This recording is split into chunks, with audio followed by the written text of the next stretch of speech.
John Schneider and Mike Macdonald held court for about a half hour today discussing their approach to this year's NFL draft. Schneider usually does a nice job disguising his intentions going into a draft. But with just 4 picks in this year's draft, he said he'll be looking to trade for more picks. And he made one thing perfectly clear.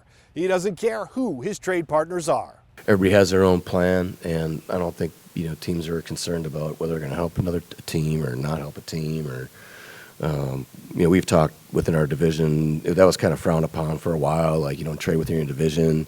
Everybody in our division we would trade with, and we have good relationships with all 3 of those teams. Head coach Mike Macdonald was happy to see a lot of his players show up today for the first day of voluntary workouts. As he goes into his 3rd year as head coach, Macdonald admits his role has become clearer when it comes to preparing for the draft.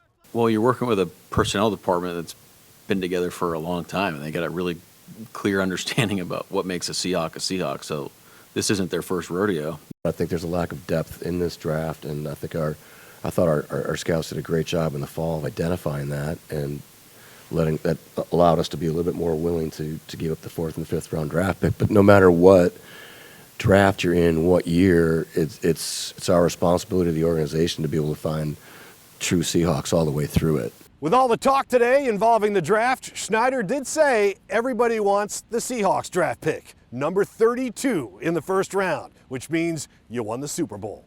At the VMAC, I'm Paul Sylvie, King 5 Sports.